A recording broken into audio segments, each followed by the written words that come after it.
Hey everybody, we're just about to start here. My name's Hugh Riley, and first of all, welcome to that channel. I know some of you have been here before. It's great to see some familiar faces, but we've had the pleasure of interviewing Guy McPherson a couple of weeks ago on Skype, and today we met him in person, did another little interview.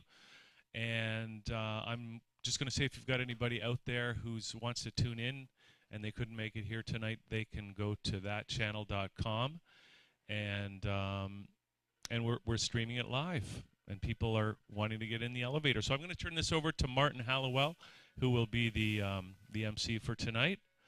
And if you guys could just use this mic, and you got the freedom to walk around. So here you go, Martin. Thank you.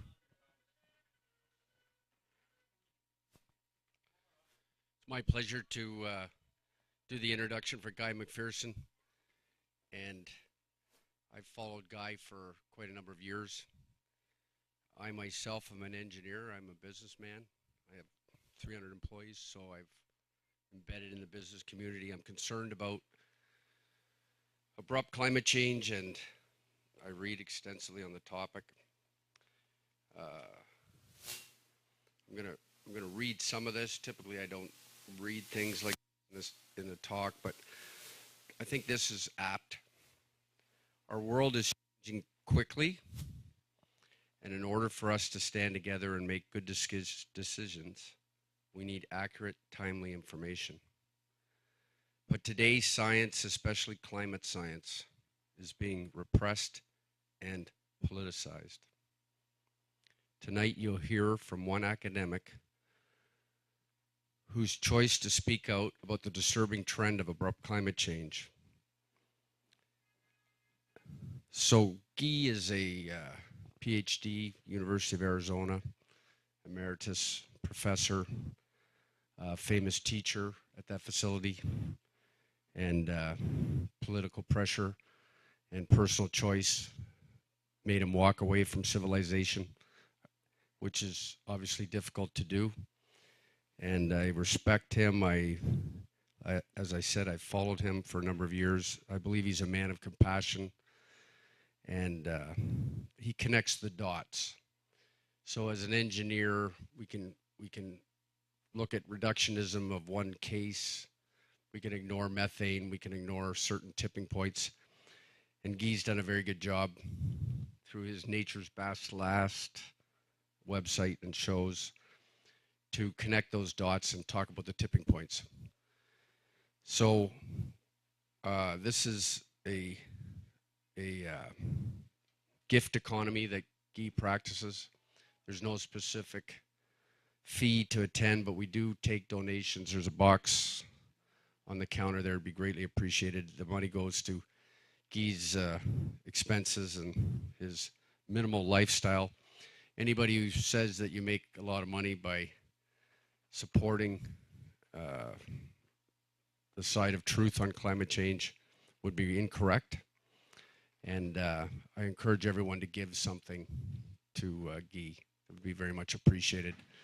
There's a number of larger sponsors who flew him in here. I'm one of them. And we're going to do a series of events in the next week. We're actually at McMaster and University of Waterloo. So we hope to get more technical people. My personal feelings, and everyone has their own personal feelings, but I hold on to 1% hope. So I think everyone has that choice to make, and certainly we should respect everyone's choices. I'm sure Guy will elaborate further. And without further ado, Guy, it's our pleasure to have you here. And please welcome Guy McPherson.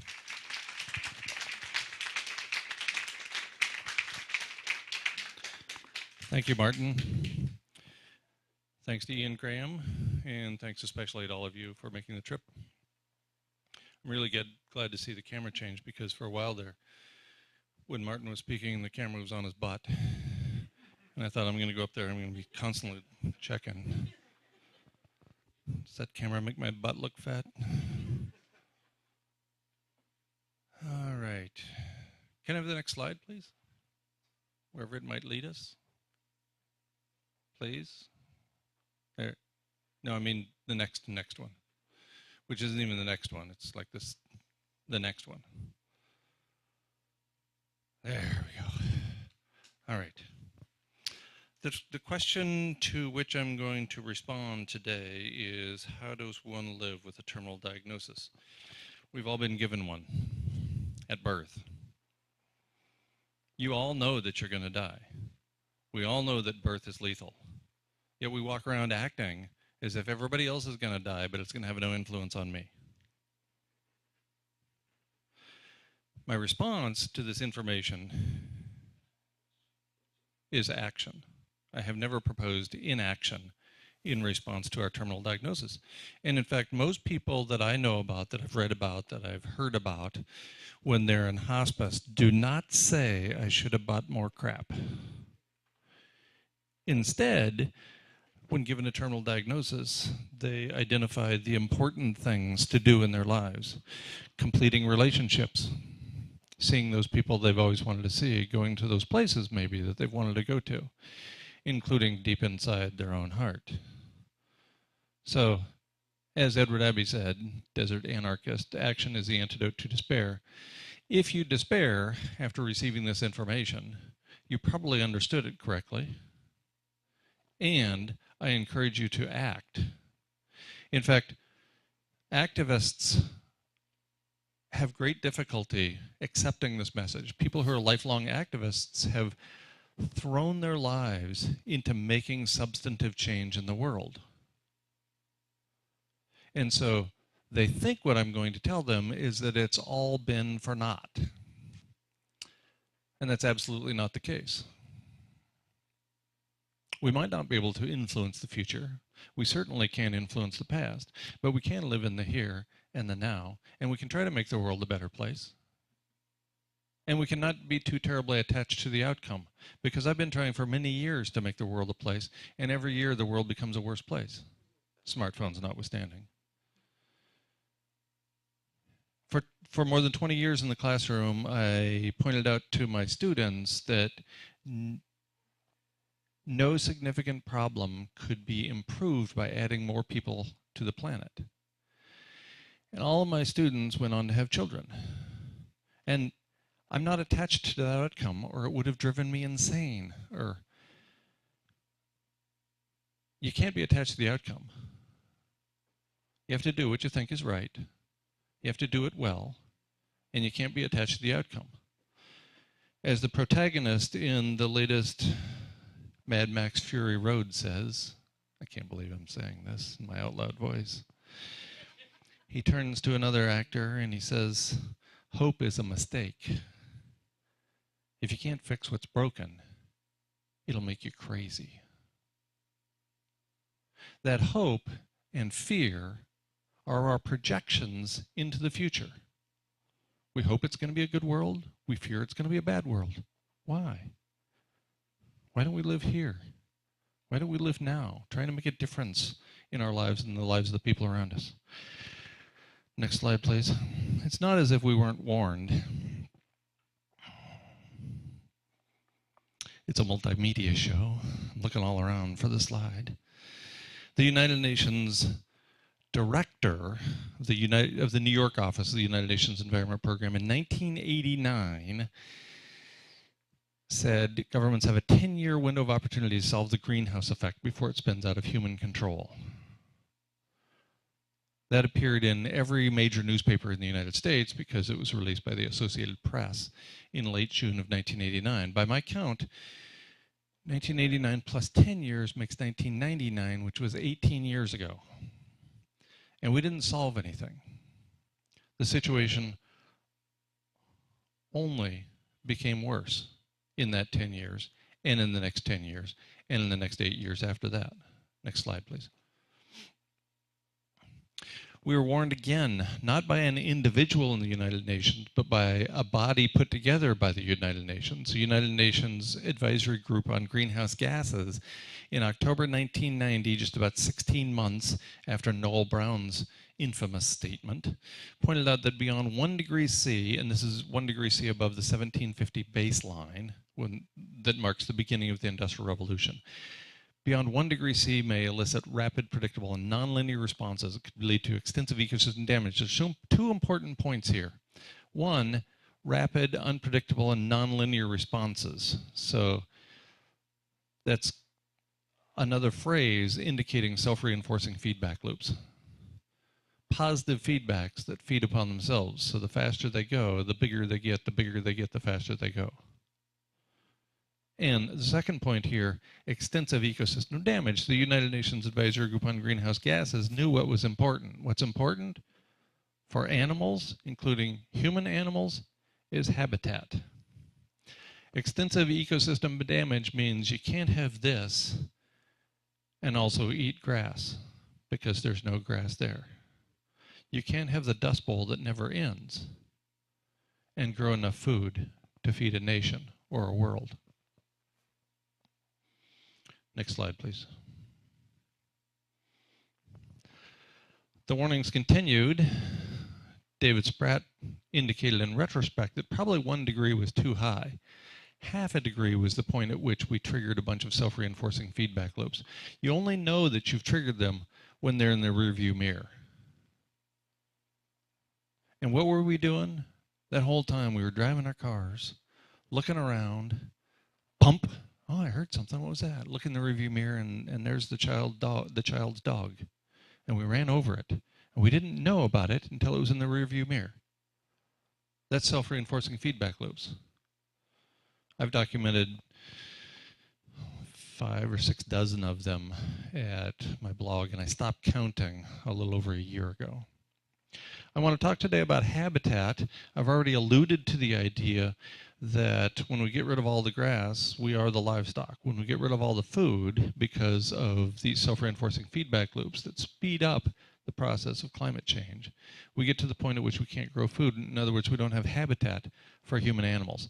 Habitat, straight from my buddies Merriam and Webster, is the place or environment where a plant or animal, and they don't say including human animals, but I'm pretty sure they meant that, normally lives and grows. We have humans in the International Space Station. The International Space Station is not habitat for human animals. Humans do not normally live and grow on the International Space Station. We can take food there. We can filter the water. We can provide for certain necessary items for human survival. But they come from Earth. Humans can live in nuclear submarines for a long time, a year or so, but that's not habitat. The nuclear submarine does not provide the necessary ingredients for human life. Rather, all that food has to be stored on board. So the habitat, or the place or environment where a plant or animal normally lives and grows for humans, is Earth. So I'm going to restrict my focus here to the third rock from the sun. Next, please.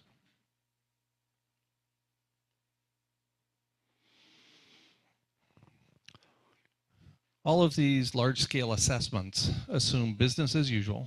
They assume no self-reinforcing feedback loops that we were warned about in 1990 by the Advisory Group on Greenhouse Gases from the United Nations. And they assume no global dimming. I'll talk a little bit more about that later. And we start with perhaps the best known scientific body on the planet when it comes to climate change, the Intergovernmental Panel on Climate Change, with their 4th assessment in late 2007, when they conclude we're headed for, by 2100, 2 to 4.5 degrees Celsius above the 1750 baseline, when the global average temperature of the planet was about 13.5 degrees C.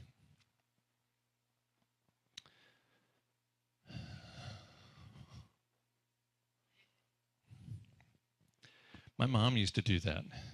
She'd glare at me, and my behavior would change completely. And it works with the screen, too. Or maybe that's Chris behind the scenes. Thanks, Chris. Go through time here. 2C, just about a year later, forecast by the Hadley Center for Meteorological Research, the large governmental body in the UK that studies climate change. United Nations Environment Program, 3.5C by 2100. Notice we're all at 2100 so far. That magical time at which we need not worry about anything right now, because it's so far in the future. We're talking about our grandchildren. So we don't really need to do a thing, because it's in 2100. That's when things get real.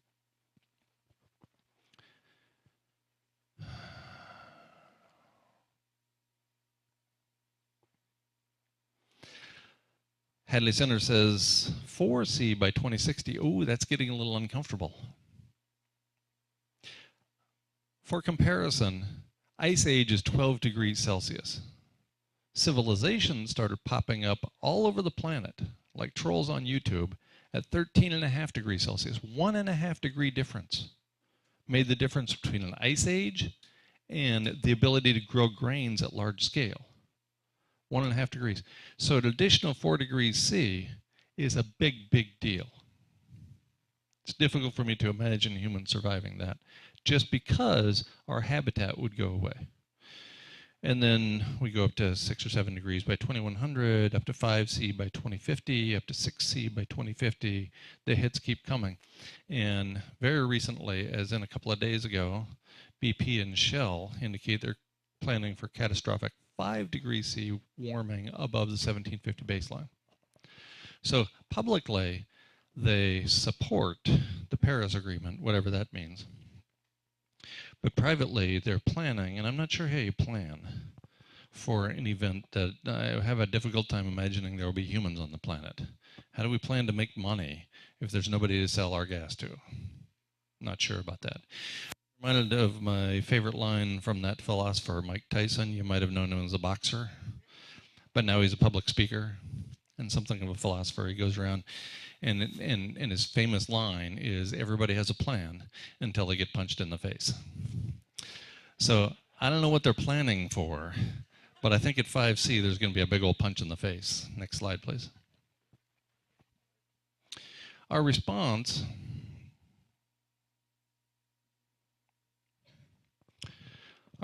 within this culture to this information is to adhere to notions like human superiority and the infinite growth paradigm. Because that's all we've ever heard. And nobody says it out loud. These are the assumptions that the culture whispers in our ears. Right? Nobody goes around saying humans are superior. We just assume it away with the language. After all, what do we call non-human animals? That's right, we call them animals. We don't call humans animals. If we do, it's an insult. That guy's such an animal. Occasionally, somebody like a biologist will say there are humans and then there are non-human animals, sometimes called lesser animals or lower animals. No, that doesn't sound like human superiority, does it? The infinite growth paradigm, you think you didn't buy into that. We just assume we can have infinite growth on a finite planet because it's always worked so far. I mean, we got these. Every generation has more, has better than the previous generation. And we just assume that's going to happen forever. Now, forever is a long time, especially toward the end. So I'm not sure I'd be buying that. But every time you go to a bank, open a checking account or a savings account, does anybody ever tell you you're going to get negative interest rate or a negative discount rate? No. No, they tell you that in the future your money's going to be worth more if you put it in the bank because it's going to accumulate interest. You just bought into the infinite growth paradigm.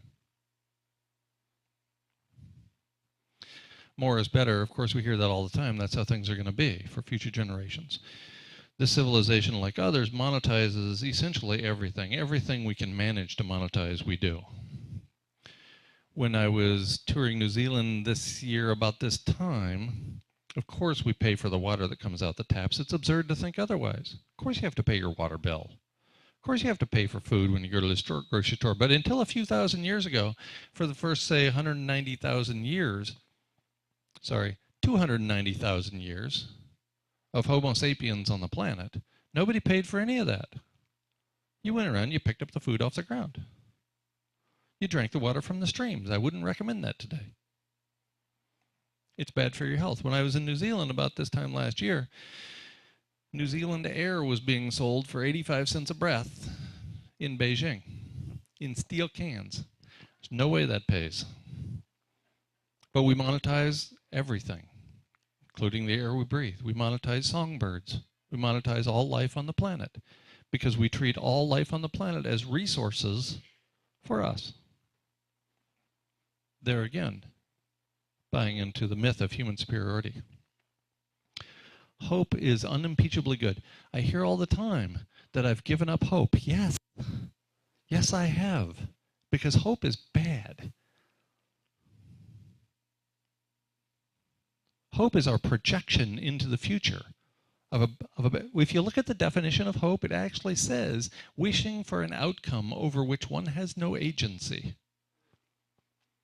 It's wishful thinking. It's as bad as fear, the flip sides of the I don't know the future coin. This civilization, like others, is characterized by endemic racism, endemic misogyny, and endemic monetary disparity leading to poverty, forced upon some countries and places, but not others.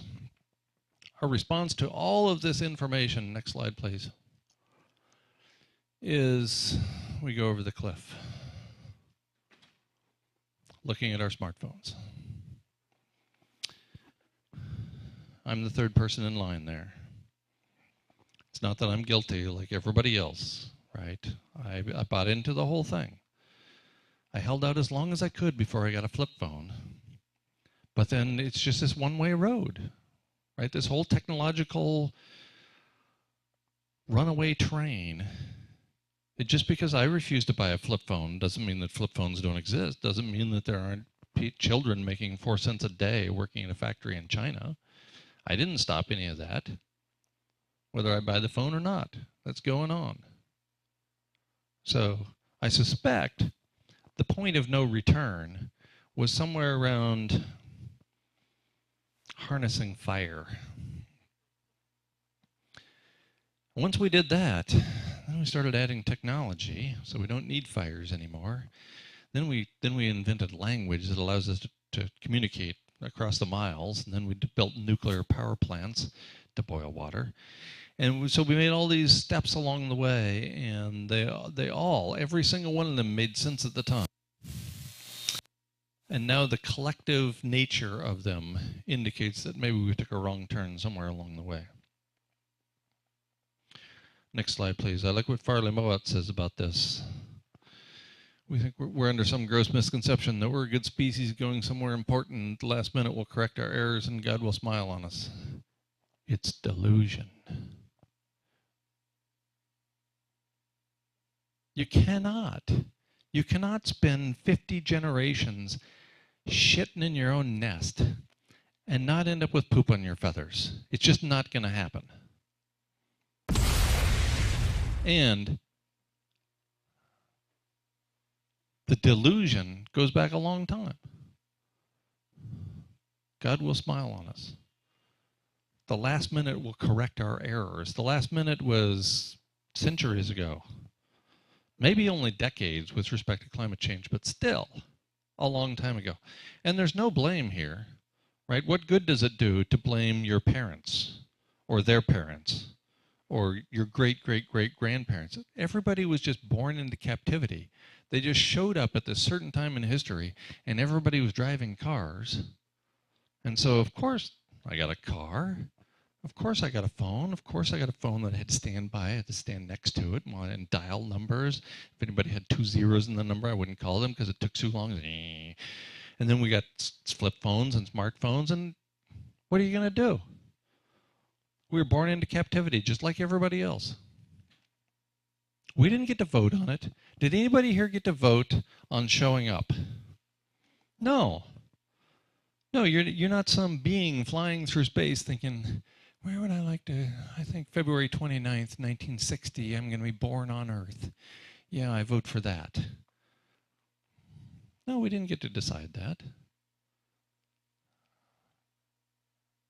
And all of our predecessors bought into the infinite growth paradigm too. It all seemed like a good idea at the time. So, of course, if you go in a certain direction long enough, you end up where you're headed. Of course you do. Next slide, please. I feel like I've seen this one before. Next slide, please. So those are the lies my culture tells us. And these are the lies Michael Mann tells to anybody who will listen. Michael Mann is perhaps the best known working climate scientist in the world. Distinguished professor of atmospheric science at Penn State University.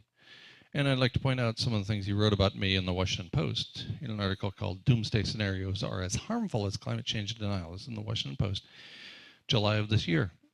And he says, with respect to me, that I'm a doomist cult hero who insists that exponential climate change likely will render human beings and all other species extinct within 10 years.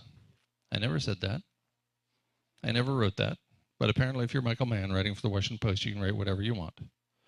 And there's no consequences. And furthermore, I'm not a doomist cult hero. I just want to be clear about this. I'm a doomist cult superhero. And if I had a pair of tights and a cape, you'd know that. And finally, Mann points out that such rhetoric leads us down the same path of inaction as denial does. So he says, like climate change denialists, I'm encouraging people to not act, and therefore it points us down the same path as inaction. So let's take a look at the actual evidence behind that latter statement. Next slide. So first, in Common Dreams, John Atchison writes, our aversion to doom and gloom is what's dooming us, not our acceptance of the disaster that we're headed for. And then the referee journal literature catches up in a paper in Psychological Science that is titled The Belief in a Favorable Future, and which concludes the belief in a favorable future actually prevents action. So it's the opposite of what Professor Mann says that is the actual case, in every case. I'm not promoting inaction. I just think that we are in the midst of a predicament, not a problem. Problems have solutions. Problems are in math books, and you turn to the back and the answers are there. Predicaments don't have solutions. What we face are two paradoxes. Next slide, please. Two paradoxes. The first paradox, civilization is a heat engine driving us to extinction. Civilization itself, based on the work of somebody I'll mention later, no matter how we power it, civilization itself, solar panels, wind turbines, wave power, whatever you want to do, civilization itself has a heat engine. Pure and simple. Next slide, please. Because of something we only recently have discovered, the concept of global dimming or the aerosol masking effect. Terminating civilization heats the planet even faster. I'll go into a little more detail about all these. Next slide, please. That's the first paradox. The next paradox is, according to the United Nations Intergovernmental Panel on Climate Change, only geoengineering will get us out of this mess. We have to apply geoengineering at large scale. More details to follow. Next slide, please. And no evidence indicates geoengineering will work. If we only faced one of these two paradoxes, I'd say we're screwed. But we're facing two. We have to keep the heat engine of civilization on, or we go extinct. If we keep it on, we go extinct. That doesn't sound like that's that great a thing. And we have to employ geoengineering, or we're in really bad shape. And if we employ geoengineering, it won't work. It'll make things worse. Next slide, please. A little bit of detail about each of those. Tim Garrett is an atmospheric scientist at the University of Utah, wrote a distinguished paper that was published in the journal Climatic Change in November 2009, in which he points out that because of the laws of thermodynamics, which he actually calls the laws of thermodynamics, not the strong suggestions of thermodynamics, but the actual laws of thermodynamics, only turning off civilization prevents runaway climate change. The paper was written in 2007, contributed to 10 different journals, finally published by a very, very brave editor, Stephen Schneider, who at his time was on his deathbed. In November 2009, immediately pulled from publication because academics said, oh, you can't threaten civilization. That sounds too scary. I'm going to lose my job and my money. So it was pulled from publication for 14 months, and finally it appeared officially in February 2011. Note the date there, February 2011. But it only appeared because the journal ran responses from two research groups, two university research groups, neither of which took issue with the fundamental tenet that the laws of thermodynamics mean that only turning off civilization prevents runaway climate change. Next, please. Well, I reached this conclusion long before Garrett did. You don't have to be a rocket surgeon to figure out that civilization is driving to extinction 150 to 200 species a day. You don't have to be a genius to know that civilization itself, this set of living arrangements, is the cause of the sixth mass extinction on planet Earth, is causing the soils to wash away into the ocean, is fouling the air and dirtying the water.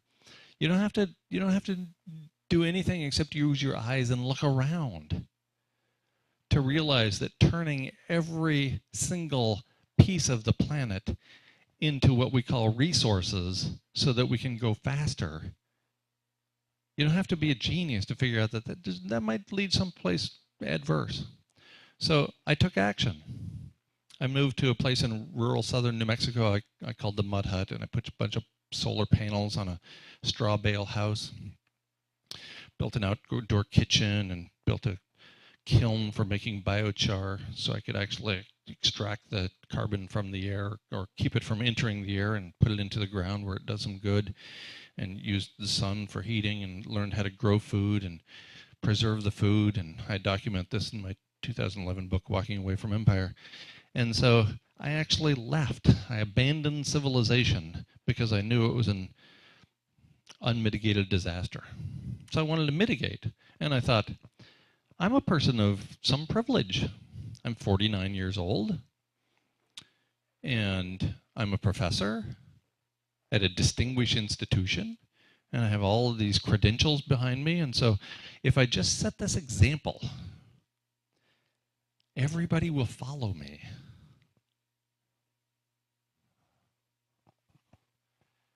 Who has the best joke about how stupid I am? I am the best joke about how stupid I am. Nobody followed. And we had already triggered self-reinforcing feedback. I started down this path in 2004 and finally made the break from university life in early 2009. Started developing this place in 2007. And we didn't know anything about global dimming. Now we do. Next slide, please. Now we know that global dimming, or the aerosol masking effect, puts an umbrella over the planet. We all know about the greenhouse effect, right? We put up these greenhouse gases like carbon dioxide and chlorofluorocarbons and ozone and water vapor and a list of a couple of dozen more. And those trap radiation, those trap the long wave radiation especially, and heat up the planet. So they act as something like a blanket. The sun comes in, it shines on the planet, it warms up the planet, and the blankets keep piling on every time we crank up the internal combustion engine. Every time we turn on a light switch, we're burning more coal and oil and putting greenhouse gases into the atmosphere that trap heat. Well, at the same time, we're putting up particulates into the atmosphere, most notably sulfates, associated with burning poor quality coal, not clean coal, the unclean coal that comprises most of the coal. So we put those particulates up in the air, and they serve as something of an umbrella. The first paper appears in December 2011. So remember, Garrett's paper was finally published in February 2011. We didn't know anything about global dimming in terms of the refereed journal literature at that point. First paper is by Hansen and colleagues, James Hansen. The next paper comes out in May 2013 and indicates up to about a 3C increase in temperature once we remove the umbrella, once we fold the umbrella associated with putting industrial particulates into the atmosphere. The planet will heat up catastrophically up to about 3 degrees C in a matter of weeks. Very, very short period of time. This is mostly sulfates associated with the sulfur in the coal that we burn in poor quality coal. So here's the first paradox. We can keep putting greenhouse gases into the atmosphere and building onto the blankets, stacking on the blankets when it's already a hot summer day, or we can remove them and the planet heats up catastrophically quickly. So that's the paradox. Damned if you do, damned if you don't. Next slide, please. So we're currently somewhere between 1.6 and 1.8 degrees Celsius above the 1750 baseline, depending upon which large governmental body is presenting the evidence. But it's at least 1.5, 1.6 degrees above the 1750 baseline. The Guardian, in a paper by Oliver Tickell, published in August of 2008, by headline says, on a planet 4C hotter, all we can prepare for is extinction. And again, this is 4C above the 1750 baseline. So at about 1750 baseline, according to about 17.5 degrees global average temperature, 4C above the 1750 baseline, all we can prepare for is extinction. I think that is an incredibly conservative conclusion.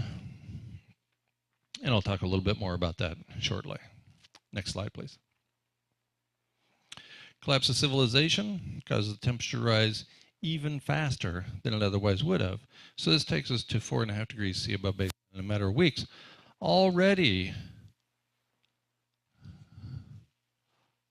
at a very slow, gradual increase in global average temperature, thousands of species, including vertebrates, lag behind in their ability to adapt. That's with slow climate change. We're at the leading edge of abrupt climate change right now. So when could that crash come? Tom Hartman predicted that it would happen in 2016 with his book, The Crash of 2016. I don't think he was wrong. I think he was ahead of his time, like he is on so many matters. Civilization cannot be maintained forever. This set of living arrangements, like every civilization before it, is going to fall. The only question is over what span of time. Will it take a 2008, 2009 style stock market crash on steroids? Maybe. It could happen in a matter of weeks, days, months. Nobody knows. Next slide, please. Let's take a look at the other paradox. That according to the Intergovernmental Panel on Climate Change and their vaunted fifth assessment, officially released in 2014, but heavily leaked late in the previous year, global warming is irreversible without massive geoengineering of the atmosphere's chemistry. And so we've passed the point of no return, they say. We need to geoengineer. We need to do something to cool the planet. Next slide. Truth Out comes out first, shortly thereafter, and says the Intergovernmental Report leaves hopes hanging on fantasy technology because we don't know how to geoengineer the planet beyond doing it the wrong way, which we've been doing for a long time. We know how to do that. Every time we turn on the engine, every internal combustion engine, that geoengineers the planet. Every time we put a spade in the ground and turn over the shovel, it releases a little carbon dioxide and a little methane. We know how to make it go one way. We don't know how to make it go the other way. Next. Further indicating that geoengineering is not a viable response is the U.S. National Academy of Sciences, in a report published 2.5 years ago, and a European body of similar stature, concluding that that's not going to work. So we have to geoengineer, but geoengineering will not work. Whoopsie. Next slide, please.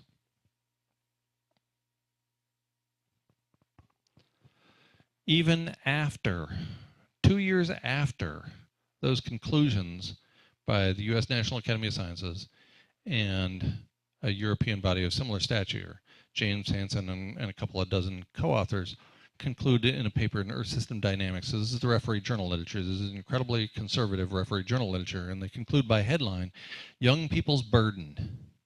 I hate this paper already. I hate what it stands for. Young People's Burden. Requirement of negative CO2 emissions. We need to unburn the fossil fuels. Wait, what did he just say? We need to unburn the fossil fuels. We need to capture carbon at such large scale and turn it back into fossil fuels and stick them back in the ground. That's fantasy technology. To put that on young people, to say this is the young people's burden, you have a requirement to fix the mess we made? What hubris. Have we no integrity as an entire generation? We completely fucked the planet. Fix it. Fix it, you millennials. You're not doing anything otherwise. Just go fix it. Unburn those fossil fuels for us. We had a great ride. Thanks for that. Now fix it. It's insane. Next slide, please. As if two paradoxes aren't enough, we're in the midst of the sixth mass extinction on planet Earth. The paper that points this out, authored, of course, by conservation biologists who understand speciation, extinction, and habitat, concludes by headline that the accelerated modern human-induced species losses are already underway. This is more than 2 years ago. We are entering the sixth mass extinction. The lead author, Gerardo Ceballos, in an interview that accompanied release of that paper, says life would take many millions of years to recover, and our species itself would likely disappear early on. Of course, Gerardo understands that we are incredibly dependent upon thousands of other species. We cannot drive all those species to extinction and get out of here alive. Conservation biologists know this. They know about the intricate web that links us together with the living planet. Next slide. Then, 2 years later, earlier this summer, in a title in one of the most prestigious journals in all of the referee journal literature, the Proceedings of the National Academy of Sciences, or as graduate students like to call it, PNAS, PNAS. The headline, the title of the paper is Biological Annihilation. This is an unbelievably conservative journal. This is an outlet that doesn't take terms like biological annihilations at a whim. This is not a cartoon book. Biological Annihilation. It's not a movie title. Biological annihilation via the ongoing sixth mass extinction signaled by vertebrate population losses and declines. I'm not going to get into the details here. The abstract includes the line, this biological annihilation underlines the seriousness for humanity of Earth's ongoing sixth mass extinction. In the final sentence of the paper, a few pages later, all signs point to ever more powerful assaults on biodiversity, painting a dismal picture of the future of life, including human life. Even if we didn't have those two predicaments, the damned if you do and damned if you don't from thermodynamics and global dimming, even if we didn't have all that going on, we're in the midst of the sixth mass extinction on planet Earth. To think that we can somehow avoid causing the extinction of our favorite species after we cause the extinction of 150 to 200 species every single day, that's from a United Nations report published August 2010, that's asinine. Next slide, please.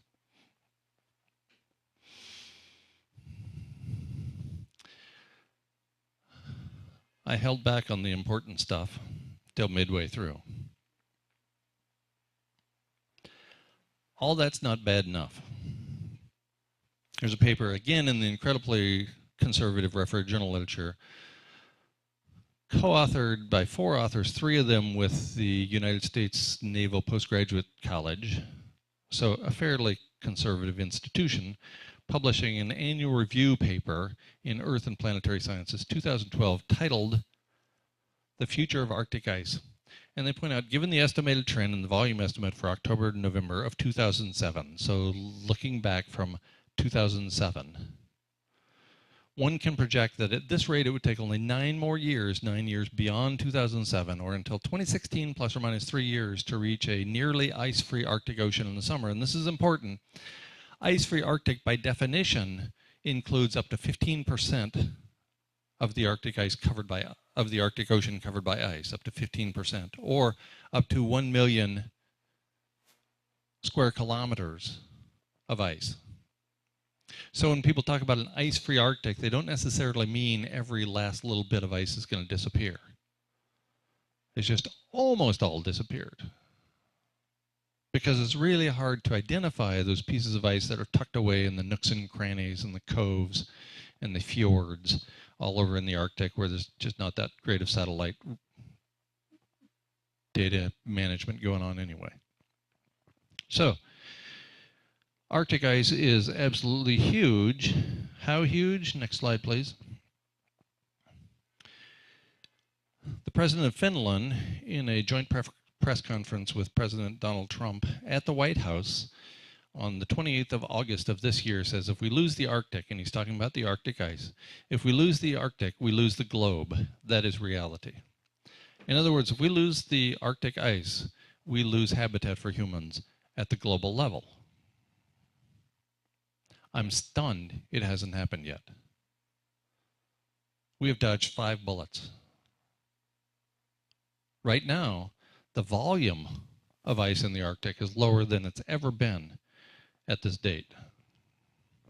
Do we get through next year? Do we get through 2016 plus or minus 3 years, taking us till 2019? Maybe. Maybe. There's a lot of inexplicable variation in complex systems, like how much ice is in the Arctic this year. Do we avoid it through 2020? It would very, very, very much surprise me. But I was stunned we got through this year. So I've been surprised before. I'm open to miracles. I think they're a really, really good. I don't think we've ever had one, but I'm open to the idea. Next slide, please. Despite all this, almost everybody I speak to wants to know their expiration date. And wouldn't it be cool? But we don't know. The best we can do is this is probably it. Right? You're drawing your last, what you think is your last breath, and you think this is probably it. Oh, I got another one.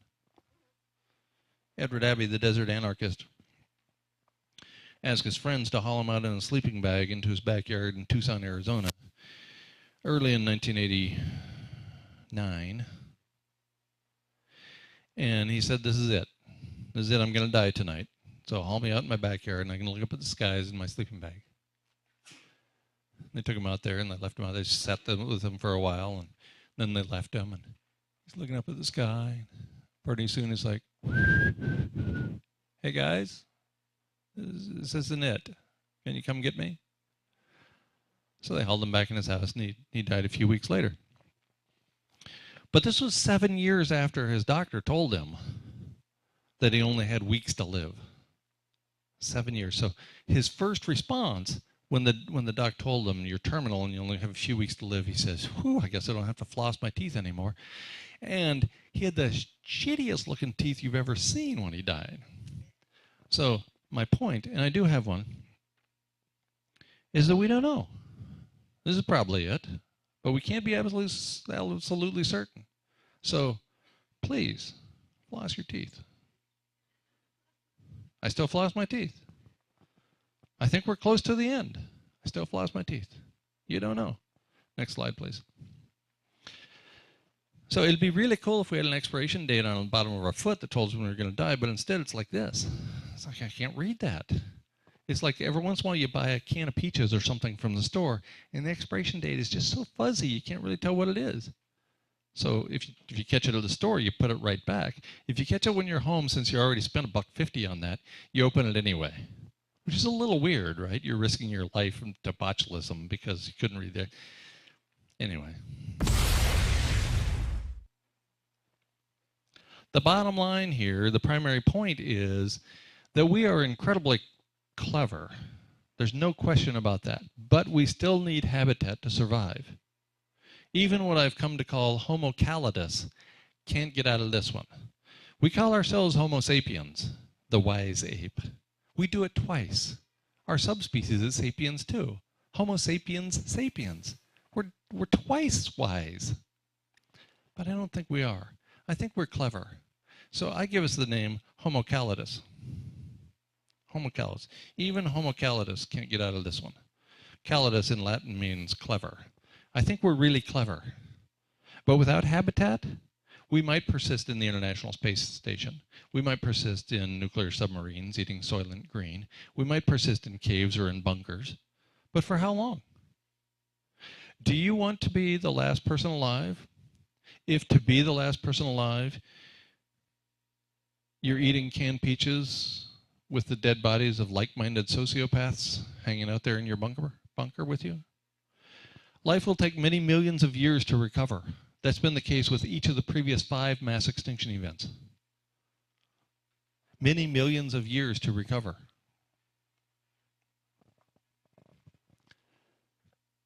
You might have bought into the infinite growth paradigm, but you're still not going to live millions of years. We're not going to see the development of complex life on Earth into a verdant green planet again after the 6th mass extinction is complete. Okay, next slide, please. So again, habitat is important. This is what the planet looks like in terms of global average temperature over the last 2 billion years, billion with a B, 1,000 million. We've had humans on the planet for this long, 300,000 years, and we've had humans on the planet, according to James Hansen in a legal brief filed a couple of years ago, up to 2 degrees Celsius above the 1750 baseline. He has subsequently said that that was probably a little high, but let's go with it. So we've had habitat for humans, which means we've had our species on the planet, at about 2°C above baseline. We're right here today, where the blue arrow is pointing. We came out of the Ice Age, Earth came out of the Ice Age, and temperatures plateaued at 1.5 degrees above the Ice Age, above Ice Age, and maintained that plateau for a couple of thousand years, and then civilization started popping up. For the first time in 300,000 years of our species, conditions were right. It was a little warmer than an ice age, and the temperature stabilized for an extended period of time. That allowed us to grow grains and subsequently store and distribute those grains at large scale. Bam, the necessary ingredients for civilizations to form. Next slide, please. The Guardian concludes via headline, on a planet 4°C hotter, 4°C above the 1750 baseline, all we can prepare for is extinction. That'd be right there. That seems a little contrary to the precautionary principle to me, to assume we're going to make it that high when we've only ever had up to 2°C above baseline in the past. Next slide. But maybe, again, we don't know. We don't know when we're going to go extinct, and the last person on the planet won't know. If you're the last person on the planet, you will never know that you're the last person on the planet. You'll know that you have a lot of time to read. The television hasn't worked for a while. But you have all this time in your hands. There's nobody around, but you won't know there's somebody on the other side of the planet who's alive. So we don't know. The best we can do is rely upon the existing information to tell us when we might die. As a species, all species go extinct. As individuals. An analysis done by Sam Carana, who is really, really smart. Sam Carana, middle of 2016, predicts or projects global average temperature rise of more than 10 degrees Celsius above the 1750 baseline by the middle of 2026. So he looks out 10 years and he adds up all these contributors that are already locked in, and he concludes we're headed for the highest global average temperature in the last 2 billion years. Next slide. I did my own assessment of Carana's analysis. I say he's really smart, by the way, because he's 2 or 3 people. He or she is 2 or 3 people. And we don't know who it is. It's probably climate scientists who are smart enough to not reveal their name so they don't lose their jobs or support for their jobs. So they put out some amazing stuff, but you'll never see them on television because they won't reveal their identities. Come back. There you go. I did my own analysis and concluded that we're somewhere between, I took the most conservative possible approach I could take to Carana's assessment, and I concluded we're at least 8.7 degrees Celsius above the 1750 baseline. And If we don't take a more conservative approach than the referee journal literature takes on 2 occasions, then really we're headed for the hottest temperature experienced by planet Earth in the last 2 billion years within the next decade. That's enormous. Far faster than the Great Dying. The Great Dying was the worst of the previous 5 mass extinction events. It occurred 252.2 million years ago when the temperature rose from Ice Age to beyond hothouse, the most common temperature observed on Earth over the last 2 billion years is 22 degrees Celsius. We overshot and went to 23 degrees Celsius, the highest temperature observed on planet Earth in the last 2 billion years. And that happened over a span of somewhere between roughly 1,000 years and roughly 20,000 years, and we're headed there in a decade. This was the worst of the mass extinction events. More than 90% of the species on the planet went extinct. Essentially, all complex life disappeared, and it took many millions of years for there to be complex life again. It was microbes. It was bacteria. It was fungi. It's a small world, after all. Next. And I can go into details on the data for that, or you can go to my blog and figure out exactly where I reached that point.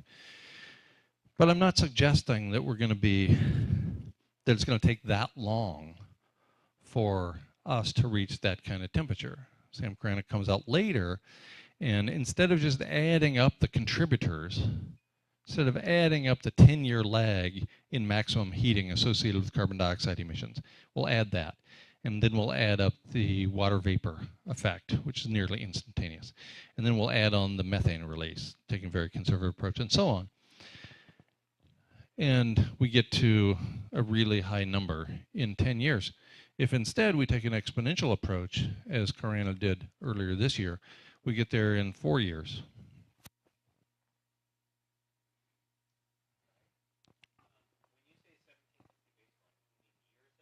Yes. Yes, thanks for asking. So that's when people agree that the Industrial Revolution began.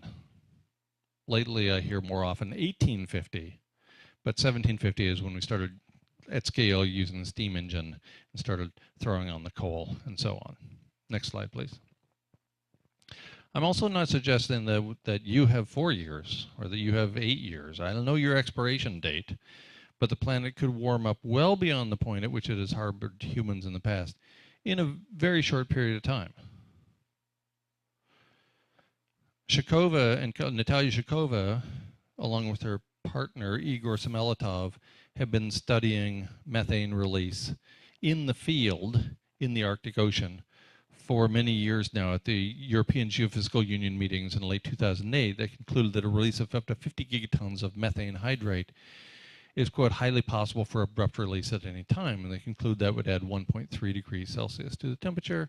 That would be enough to collapse civilization because we can no longer grow grains at scale. And that would add up to another 3C the following spring or summer when we're harvesting the grains.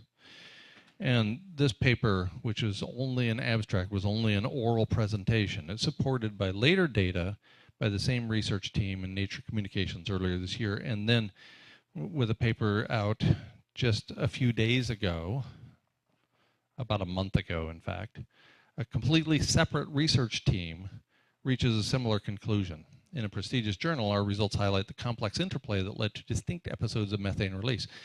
So there's been some question in the academic community about whether such a burst of methane, 50 gigaton burst of methane, is even possible. And now 2 research groups have confirmed this year that it is indeed possible and is likely to have happened in the not too distant past. So, next slide, please. On the other hand, so it could be that we have an ice-free Arctic, and that leads to that explosion of methane that causes the whole system, the whole house of cards to come down, and we're at 6C in a very short period of time. After all, that's highly possible for abrupt release at any time. Or it could be that we reach at least 4.5C above baseline with collapse of civilization. You know, every civilization is 9 meals away from being done. Right? That's how much food the big box grocery store has. Is enough to feed people in the area for 3 days. So I'm not saying that civilization is going to collapse in 3 days. I kind of hope it doesn't. Personally, since, you know, I'm not from here. I like you and everything, but Pentagon declared earlier this year that American empire is actually collapsing. You think the U.S. empire is going to collapse and not take everybody else with it? Of course not. The United States is going to drag down if the United States is a ship and say the president is the captain is not going to say, I'm going down with my ship. He's going to say, I'm taking every damn ship down with me. You know that's the case. The United States has been playing this game for 100 years, this imperial game. This is interesting, this paper in New Scientist. The collapse of civilization is more precarious than we realized. It's more precarious than we realized. Civilization is more precarious than we realized. You can't see the date from back there, but it's April 2008. And then along kept September 2008. House of Cards comes this close to falling down. It's more precarious than we think. Yes, it is. I would be remiss. After all, I grew up in the United States on Walt Disney.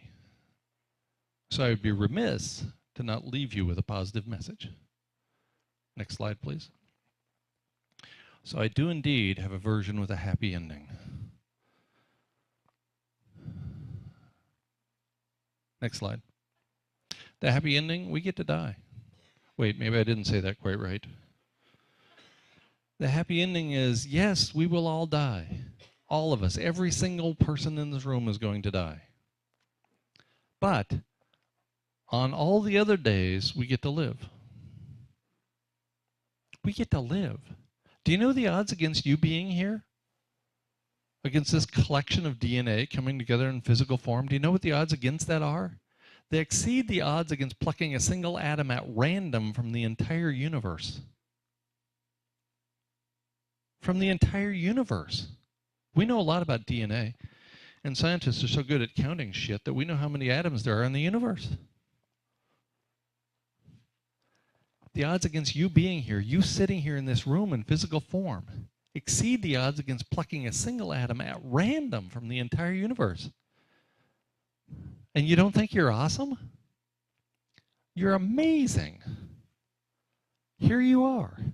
As Richard Dawkins, evolutionary biologist, says,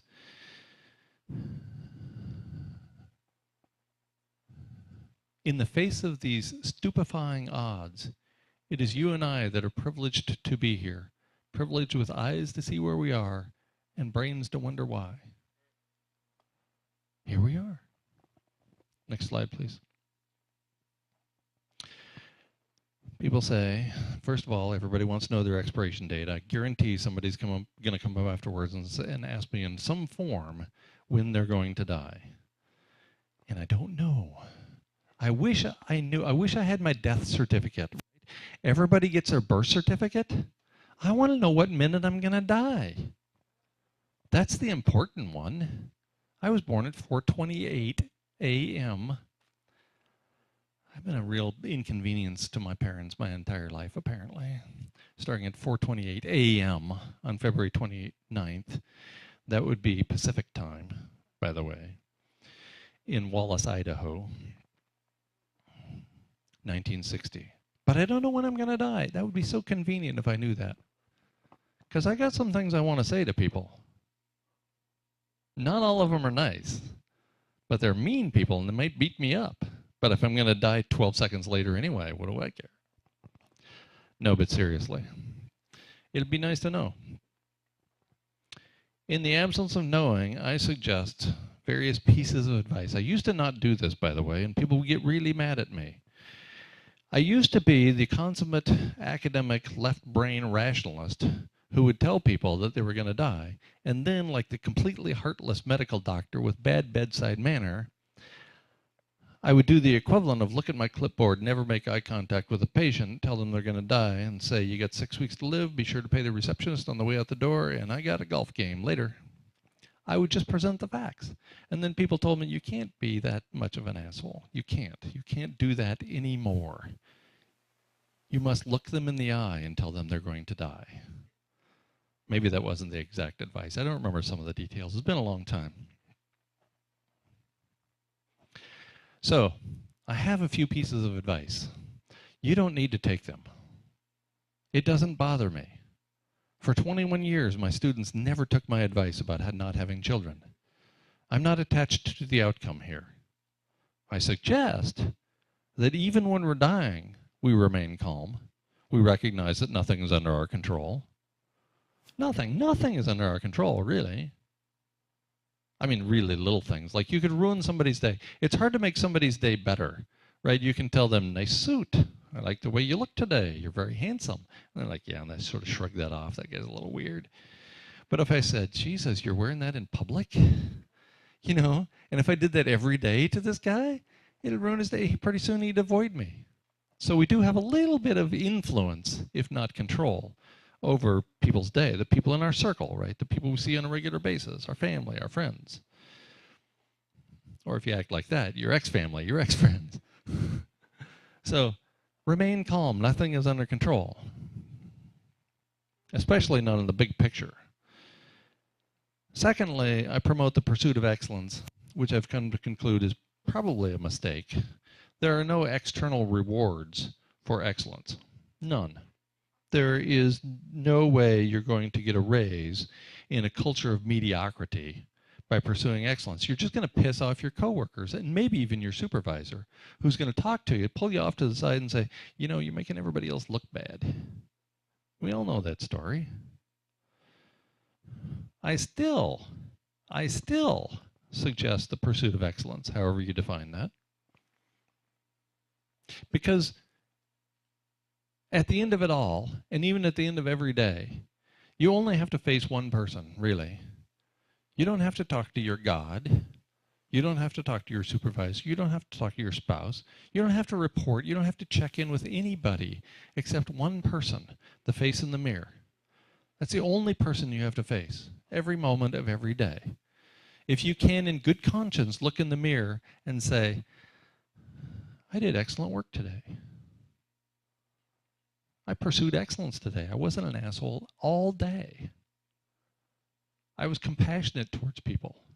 I showed respect towards people that I don't even like.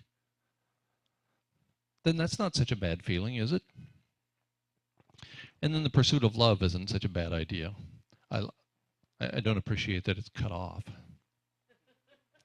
The pursuit of half love isn't even so bad. So these are the three things I suggest. And we don't know how long we have. We might survive. For all I know, we might survive a global average temperature rise up to 10 degrees C above the 1750 baseline in a span of a decade. It could happen. How would I know? We're still here. We're not all dead yet. I know only two things. You're going to die, and our species is going to go extinct. I don't know the timeline for either one. But no matter what, I suggest that remaining calm, that pursuing excellence and doing what we love, that's not bad advice regardless. Next slide. I suggest we take the advice of our four-legged friends. They don't articulate the advice in words we understand, of course, unless we have a babblefish, a university translator. But they model, and all we have to do is watch.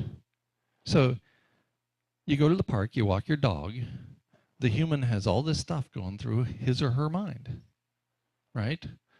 The woman in his life, the bills coming through the door, the standing at the podium, the speaking to the choir, the socks that don't match, the keyboard that got smashed, the sperm cell. What? Who drew this comic anyway? The dog, on the other hand, you're out in a park, there's 4 trees in the sun, the dog sees, who'd have thunk it, 4 trees in the sun? The dog is fully present. The dog is zen. The man is an idiot. The man is completely living in the past or living in the future and has no idea that there's a dog with him.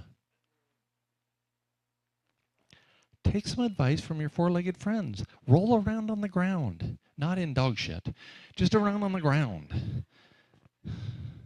There's so much we have to learn. And yet people ask me, okay, yeah, you said all those things. You gave these little cheesy pieces of advice and whatever, but what are you doing? So everybody wants to know what I'm doing. Apparently my business is your business. So I'm going to tell you what I'm doing because other people asked. Next slide, please. I'm trying to model behavior, first of all. I know I'm going to die. I live in a place, the Central American country of Belize, where a habitat is bound to disappear faster than almost any place else on Earth. So I'm going to set an example. Again, I'm going to set an example. I'm going to die first because of abrupt climate change. You know, it's really weird. There's a guy named Gary Null, and he founded the Progressive Radio Network, and he puts out books and videos, many every year. He's a machine. He's in his early to mid-70s, and he just keeps cranking this stuff out. And his degree, his specialty is in nutrition, and that, of course, connects to everything else on the planet. So he's become an authority on almost everything. And because his degree is in nutrition, and because he models how to eat well, and he gives workshops on how to eat well, he can't die. Ever. If he ever dies, he'll be like Yule Gibbons. You remember Yule Gibbons? Ever eat a pine tree? Many parts are edible.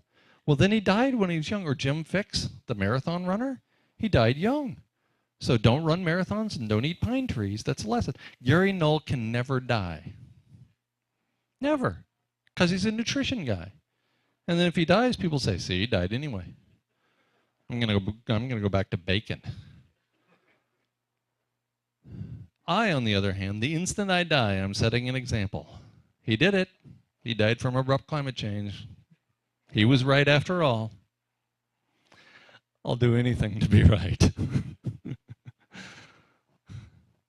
I'm trying to pursue excellence in what I do. I'm trying to do what I love, living in a place I love, the Belizean jungle. I'm trying to be fully present. I'm trying to act like my dog did. I talk about the unthinkable. Yeah, my dog died too. It's quite a lesson. Everybody goes. People come to visit. I've lived on my partner's property. My partner is shooting the video here. And I've lived on Pauline's property for about 16 months. And we haven't had a week go by when we haven't had visitors because some people want to come have the conversation that nobody else is willing to have. And I think that's awesome. It's weird, but I like talking about your death and mine. And where that goes, because it goes everywhere. Once you have the conversation about death, suddenly all the taboos are gone. There are things in this culture that we just don't talk about. Death, dying, grief, grieving, right? We don't even talk about money. We don't talk about sex. We don't talk about bodily functions. Sex and death strictly off the table. We're not talking about those. But once you start talking about this stuff, people will talk about anything. And it's amazing and it's wonderful. Because we go dancing around on eggshells with our family members and don't even have an important conversation in our entire lives. So I think it's amazing. I love that, the way they did that. We're also researching symptoms and treatments, and we're building things. Look at this. We're building this 4-room structure, and people say, if you're going to die so soon, why would you build something like that? What's the point of having this 4-room structure with an art studio if you're going to die in a year or 2 or 3 or 5? We're not just building the structure. We're building community. We're out there side by side, pounding nails, sawing boards. Aristotle defined friendship as a relationship between people working together toward the common good. Working together toward the common good. That's what defines friendship, not drinking buddies, friends. So we're trying to build community here in the process of skipping retirement, or whatever you call that. And then finally, I'm actually contemplating my exit. Unlike most people, I think about suicide. Most people give that up after their teen years, right? Every teenager who has a brain at all is thinking about suicide because your life sucks. You got zits and you can't have sex with that girl and it's just a horrible thing. And then if you're, quote, normal in the society, you never think about it again. I think about it all the time. Mostly I think about it for other people. I'm not going to name names here, but you know, what happens when the methane bomb goes off in the Arctic? What happens when we get to lethal wet bulb temperatures? The symptoms for which, wow, it's a great special effect. The symptoms of which are the planet on fire. Symptoms of trees, lethal wet bulb temperature, 37 degrees Celsius, 100% relative humidity. You can't survive in that above ground, even if you get a fan blowing on you. Your organs boil in your skin. And the symptoms of that, and higher temperatures means lower humidity, and you're still at lethal wet bulb temperatures. Well, it gets up above 100 degrees Fahrenheit all the time in Belize where I live, and very humid. So it gets much more humid or much more hotter, as the locals say. then there's going to be people dropping all over the place. And already we've observed behavior of people acting erratically. And that's one of the symptoms of lethal wet bulb temperatures. People act like they're drunk. So I might not be able to prevent it in the end. For now I can. We can say, why don't you take the rest of the day off? Go hang out in the shade, maybe sit in the saltwater pool for a while. Just cool your jets. Nobody dies on my watch. That's one of the rules I have there. But eventually, almost certainly, somebody's going to exhibit symptoms that cannot be overcome as a result of lethal wet bulb temperatures. I'd rather know. I'd rather know why this guy who's not drinking is acting drunk. I'd like to know why they're exhibiting symptoms consistent with lethal wet bulb temperatures, even if I can't do anything about it. Because even if I don't have any therapies to try, I still will be able to know what's going on with this person and realize that they are not going crazy, that they're not drunk, that they're exhibiting these symptoms, and it might kill them and it might kill me. But I'm still going to remain calm. That's not under my control. And I think it'll be hard-pressed to go to an emergency room and find medical doctors who are running around screaming and acting erratically. In the midst of a dire situation where somebody is literally dying in their hands, they are remaining calm. I want to be that medical doctor. I want to be that surgeon who internally, of course, I'm freaking out. My friends are dying in front of me. But I'm not going to display that because that would not improve anything.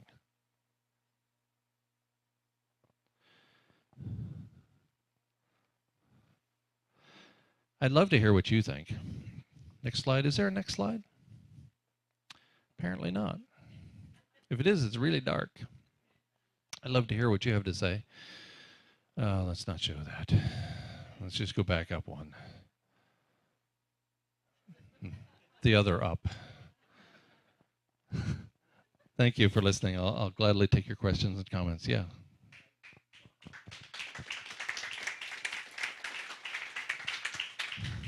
Thank you. Sir.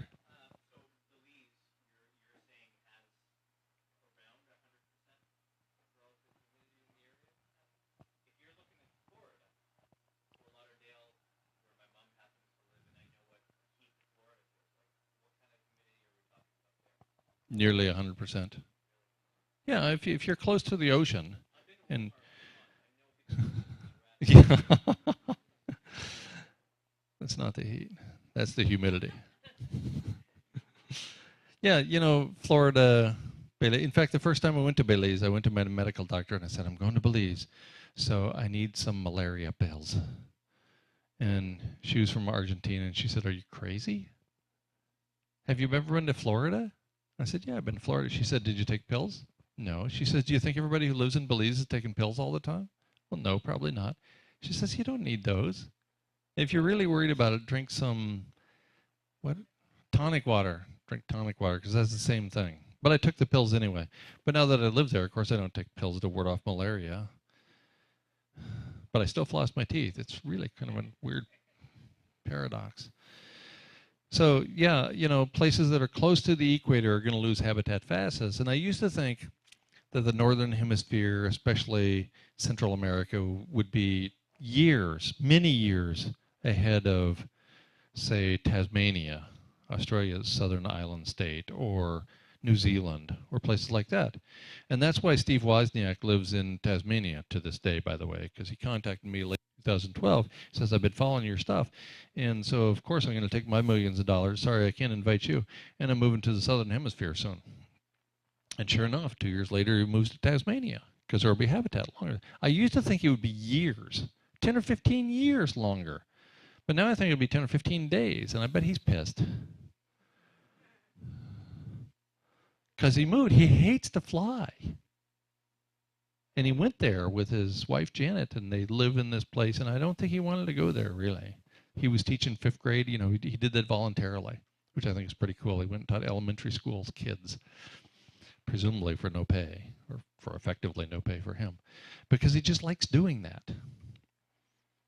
So I used to think there would be a big difference. Now that we're in the midst of abrupt climate change and the evidence is accumulated, I don't think it makes a big difference where you are, that at some point in the not too distant future, we're all going to die, and the last person alive will be in a bunker with cans of peaches, and I don't want to live like that.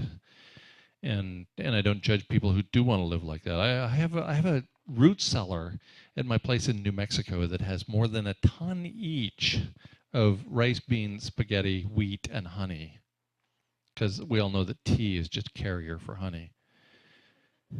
And it's all still there. Just when places for sale. Anybody want to see me afterwards? Yeah.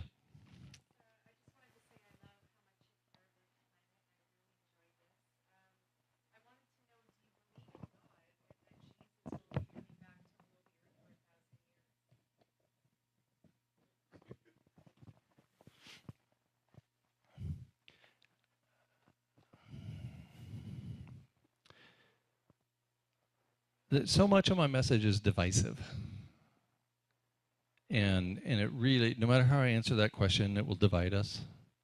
Do I believe in God? Do I believe in Jesus coming back? I'm not going to answer that question. As a scientist, I'm agnostic, because scientists, by definition, are agnostic. How I feel personally is not something I'm willing to share. And probably I'll tell you afterwards. Come up to me and talk to me individually. But I think it would just be divisive for me to go down that road. Right? That's like asking me, are you really as racist as I've heard? I'm not sure how to answer that. Right? So that's just one of those points of division. Sorry.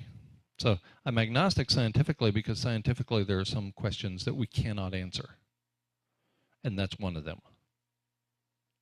So I won't.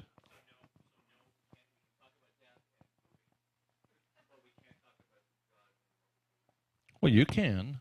I'm just not going to use my platform here to divide people. And I will gladly have that conversation about your shit and mine after I'm done. One-on-one or in a small group. Maybe the 3 of us can get together and talk about our shit. But that's not for here. Yeah.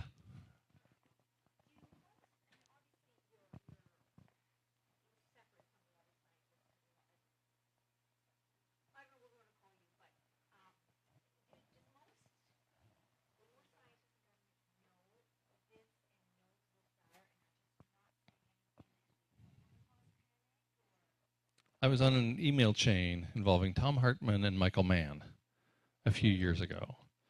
And it became obvious that Michael Mann has read my 32,000 word climate change summary and update. So he knows the science that I know. He knows that the 2 degree C target he continues to promulgate is a lie, created by a neoclassical economist in 1977. He knows that the scientific target is less than 1 degree C. But he never talks about that. I think you'd be hard-pressed to find a climate scientist who doesn't know about my work. You know, if you go to YouTube, at least in the quote first world, in the United States and Canada, if you go to YouTube and type in abrupt climate change or even climate change, I'll bet one of those videos on the side there that's recommended for viewing is me, and has been for the last 5 years. So it's hard for those people to avoid knowing me, but they would never admit knowing me. Right, so I've had many, many people interview me and then interview other people, more mainstream climate scientists.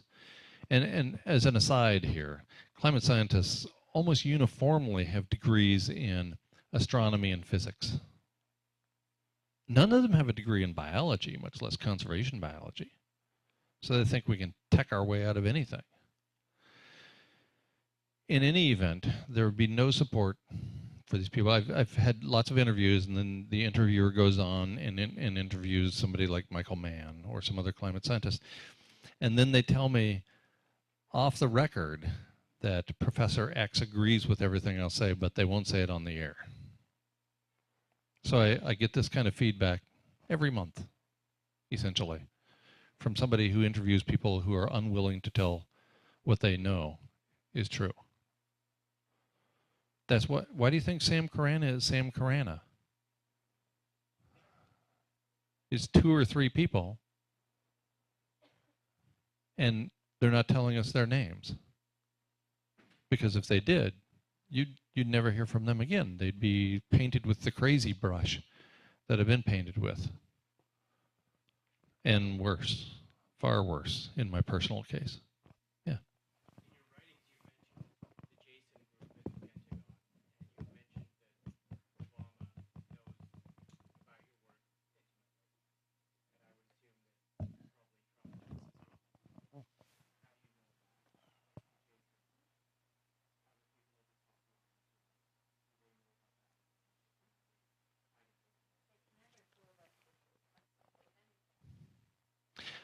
What she said.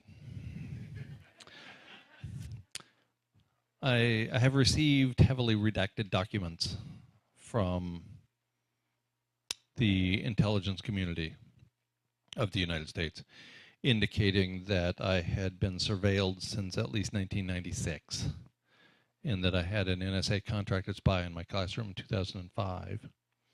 I did an interview with a guy after he retired. He retired on a Friday. He goes under the cover Mark Austin. He retired on a Friday. I interviewed him for my radio show on Tuesday. And he spilled a lot of stuff that seemed really freaky. And I don't know what to make of that anymore. Because, that could go 2 ways. If he's a spy, or if he was a spy that retired 4 days ago, then he was paid to lie, right? That's what spies are paid to do. They're paid to lie. And if he wasn't a spy, then he was lying about being a spy. So I'm not sure what to make of that. So, I based on the documentation I've received, I think I was probably surveilled for a pretty long period of time. There was information included there that it would be hard to get through public channels. But I don't know. The Jason group is the smartest people in the room. Those are the people who actually make the decisions. You can Google that or use your favorite search engine so that I don't give my approval to any particular search engine. Just search online for the Jason group. You don't even have to put Pentagon, and you'll find that they're the people who are actually calling the shots. They're a bunch of really sharp people who are pulling the strings of empire. And they're well known. You can do an online search, and you'll find out more about them than I can tell you in 5 minutes of reading. Are the people at the top lying to us? Yeah. Yeah. They're paid to lie. If they told the truth, the house of cards would come down in 5 minutes. Why are they lying to us? Why would they tell the truth? Why do governments exist? Why do civilizations exist? Why do we have this set of living arrangements? Take a look at the money. Follow the money. We're lied to every day. How do you tell if a politician's lying? His lips are moving. If they told the truth, Obama knew. The NSA has been collecting information at that security facility in southern Utah since at least 2000. Every keystroke every American types in Word, Microsoft Word, or any Microsoft program, and Apple is recorded at this storage facility in southern Utah. Tim Garrett's paper was written in 2007. It indicates that civilization is a heat engine. If I know that, they knew that before I knew that. They knew that in 2007 when he was typing it. Do you think anybody's going to run on the campaign of shutting down civilization? I'm running for president, and I endorse collapsing civilization because the rich people are making too much money at the expense of the poor people. We are grinding the living planet into dust. We're fouling the air and dirtying the water, and we must stop. So I'm going to terminate civilization. Vote for me. Thank you. Are you kidding me? Nobody's going to say those words. We wouldn't just not elect that person. We would tar and feather them. There isn't 1% of the people in the United States and Canada combined who want to terminate civilization. Because it's awesome. Are you kidding me? We get smartphones. We get to drive around. We get to fly in airplanes. We get all these privileges. And all it costs is brown people dying and grinding the living planet into dust, fouling the air and dirtying water, and all those other inconveniences. But Jesus, we get smartphones? Are you kidding? We'll trade genocide for that. We always have. I know that. You know that. You knew that before you came here tonight. Everybody knows that who's paying even the slightest bit of attention. You think the politicians don't know that? I think they probably do. There are things we won't ask them to do. There's a great movie called 3 Days of the Condor, came out in 1973. Watch the final scene. Just go to YouTube and type in 3 Days of the Condor, final scene. We're there. We're there today.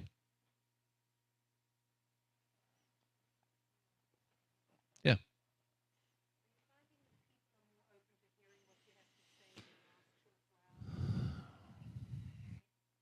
So the question is, are people accepting my message more recently because they're feeling an internal panic? If they're feeling an internal panic, I don't think they understood the part about remain calm, nothing is under control, for starters, so maybe they haven't really accepted my message yet. I think people are more open to the idea, because I've been saying this for a long time and the evidence is getting increasingly difficult to ignore, even in the mainstream.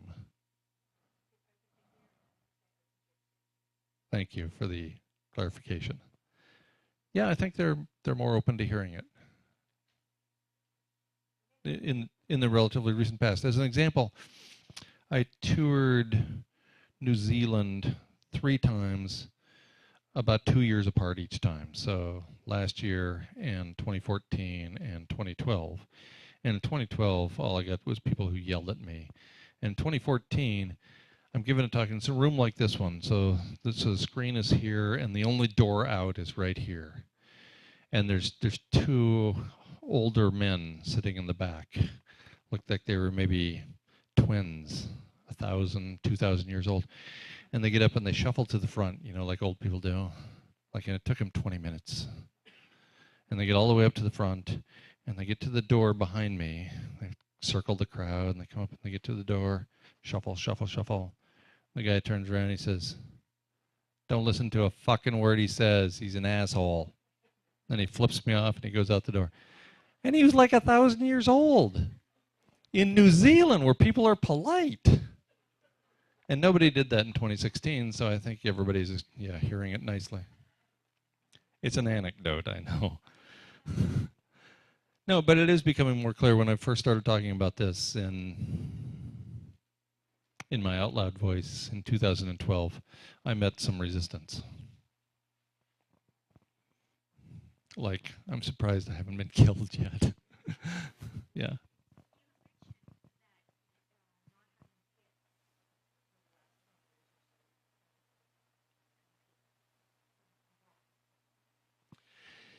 When I was 19 in 1979, I had taken a college biology class.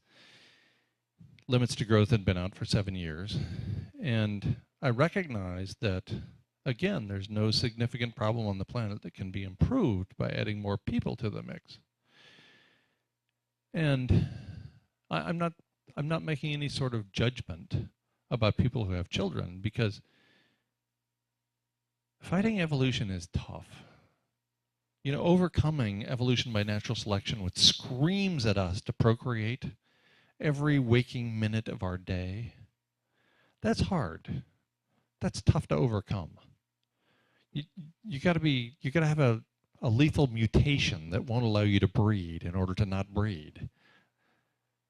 Evolution just yells at us to procreate, to accumulate material possessions, to do these things, right? Flight or fight, have children, accumulate material possessions. That's what evolution is telling us all to do.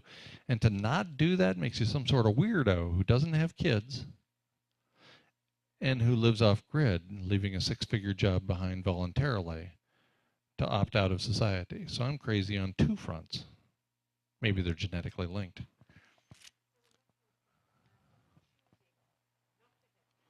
Yeah. There are people choosing not to have children or choosing to have fewer children. Yes, absolutely. And, you know, when I first started talking about this in my classrooms 29 years ago, there were half as many people on the planet as there are now. So you can tell what a swimming success I've been. And if you have children, you know, and almost everybody does, because if you don't, that gene does not get passed on, right? So only the people who have kids have genes that get passed on. Those of us who choose otherwise don't get our genes passed on, so we're selected against for all future generations. So if you do have children, again, no judgment, no blame. Evolution is essentially impossible to overcome. So I'm not judging or blaming or shaming anybody for having children. I love my students, my former students. Some of them have 3 kids. I don't go up to one of my best friends, Jake, and criticize him every time I see him for having 3 children. That's obscene. Find your tribe. Love them hard. That includes your children. Yeah.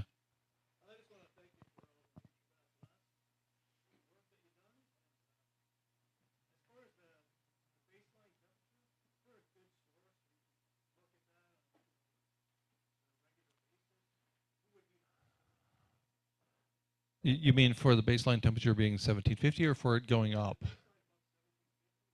Okay. Right. It's measured every day in thousands of places around the globe. And there are various organizations that put the information together and churn it out on a monthly and then yearly basis. And so that's the UK Met Office. And it's the US, what group is that climate information in? It's not difficult to find with a little online searching. And basically what they've effectively all done recently is switch the baseline. So if the temperature is increased at least 1.6 degrees above the 1750 baseline, let's not use 1750 as the baseline anymore. That's the new strategy. So now the baseline is typically presented as 1980 to 2010. So we skip the first 200 years of the Industrial Revolution so that it doesn't look like things are so bad. So now the temperature's only gone up a half a degree over the baseline, which just started the day before yesterday.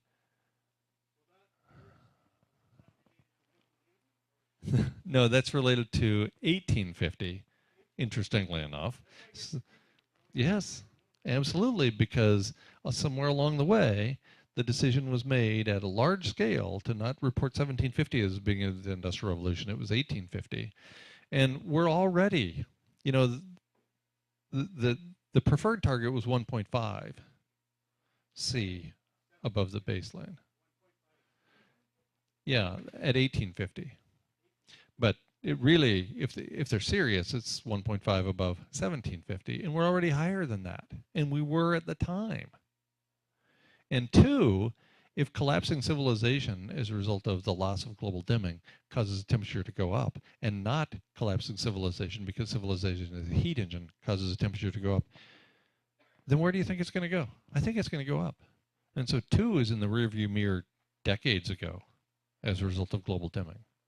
Even taking the most conservative analysis possible and using the paper from 2011, Hansen and colleagues, 1.2 plus or minus 0.2, well, we're at 1.6 now. Global dimming takes us to minimum 2.8. Whoops. That's well above 2. That's well above the temperature at which humans have persisted on the planet in the past. So the whole thing is you have to be very careful. There's a lot of shifting of the baseline and maneuvering going on to prevent you knowing all the relevant information, which, you know, there's nothing new about this. This is what governments do, and it's what they've always done. So we shouldn't be terribly surprised. Yeah. Yes. Bring it back. Not going to run away. So I'm Generation X. Don't go near the speaker, Dave. Sorry. Generation X by birth date, so the first of the Generation X. And are we concerned about these things that are happening on our planet? Well, absolutely. Of course we are. I mean, every generation is concerned about this. So I want to bring up just one thing that's been going on my entire life. There's a Ben Harper song where he says, "What good is a cynic with no better plan?" Okay, and I saw the Al Gore movie in 2007, and you know what my reaction was? It's like, there's a chair. It's like he brings this chair out, and he gets you to stand on the chair. Okay, I need you to get up on this chair. Okay, now you're good. You're up here standing on this chair. Oh, yeah, okay. That noose that's hanging off the ceiling there, yeah, put that around your neck. Okay, yeah, okay, awesome. There you go. You're standing on a chair. You got a noose around your neck. Okay, good luck with that. Bye-bye. You know? And he walks out of the room.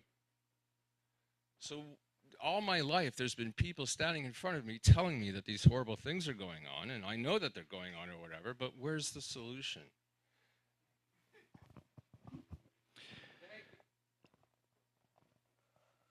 Problems have solutions. Predicaments don't. This is a predicament. It's not a problem. There's a solution. There are 7.5 billion solutions. The solution is in how you live every day. There is no societal level solution. Civilization is a heat engine. Turning off civilization heats the planet even faster.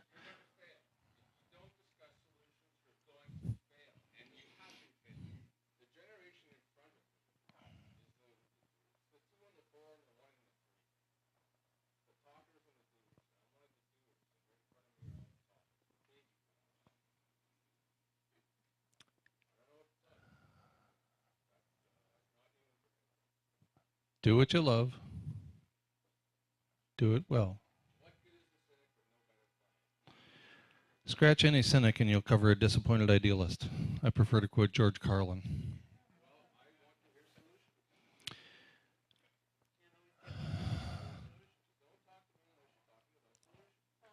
No.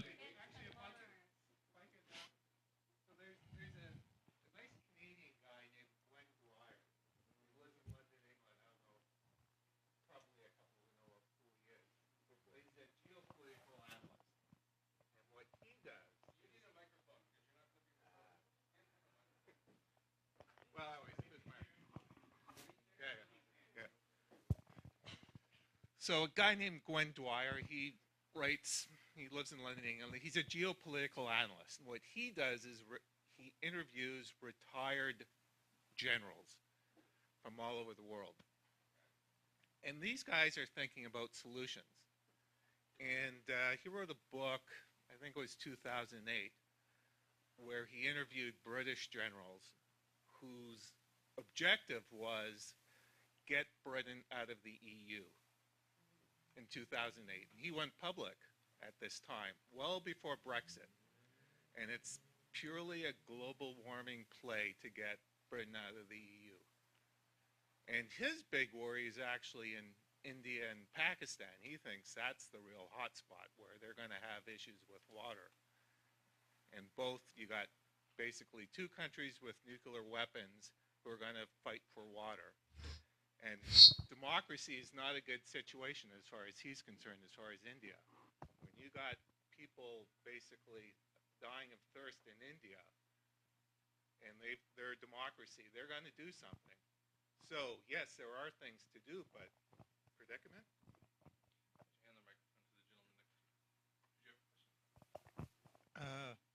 Yeah, well, while you're here, I've been reading the blog. I've maybe 3-4 years, and if my memory serves well, about a year and a half, 2 years ago, you're quoting the temperature at 0.8 C.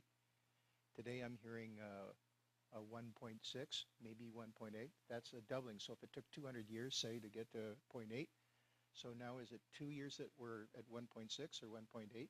Is that from a consistent source, measured the same way? Okay, and yes? Yes. And does that Source. okay? Conglomeration of sources, actually. And does that include the understanding that a lot of the heat goes into the ocean, so like 90% goes there? So is that even without considering that, how that's rolled up in? All these measurements are based on land or based on terrestrial records. They factor out the urban island effect because we've known about that since 1847. So we exclude the urban heat island effect. We make adjustments for that, but we don't take into account the heat that is being absorbed by the ocean because it hasn't been released yet. 93% of the heating that has gone on in the last few decades has gone into the ocean. When it comes out is during the El Nino. And Right. that's why there's an abrupt rise in temperature to a new plateau. Before the El Nino, 0.85, now 1.6 or so. But it's been it's plateaued. It hasn't gone down in the wake of the El Nino. That's the issue, yeah. La Nina when the Atlantic is full of hurricanes.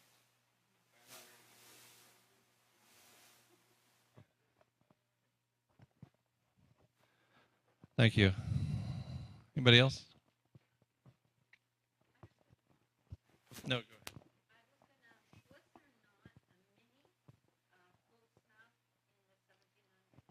ahead. The so-called miniature ice age was not particularly cold and it was not global. So we hear a lot about that.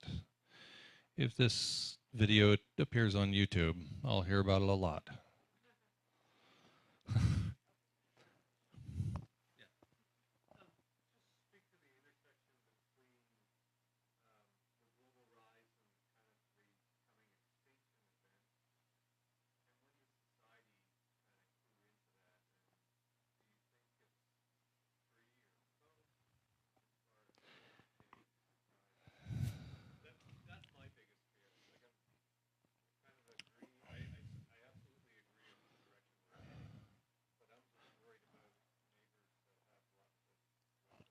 Mm-hmm. You mean the United States as a neighbor? I'd be worried too.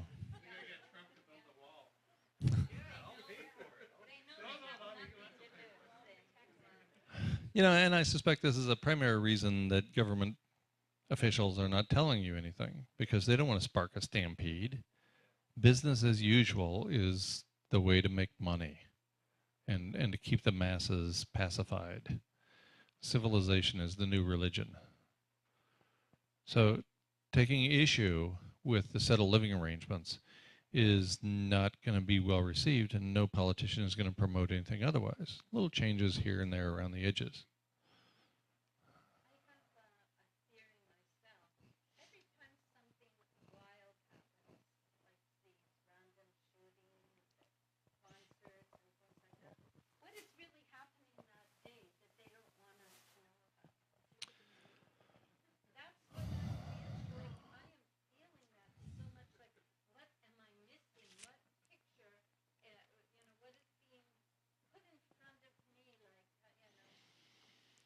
Right, right. There's a lot of distractions out there.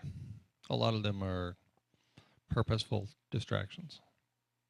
So keep your eye on being in the moment, on pursuing excellence, on pursuing love, and being you. So all the other jobs are taken.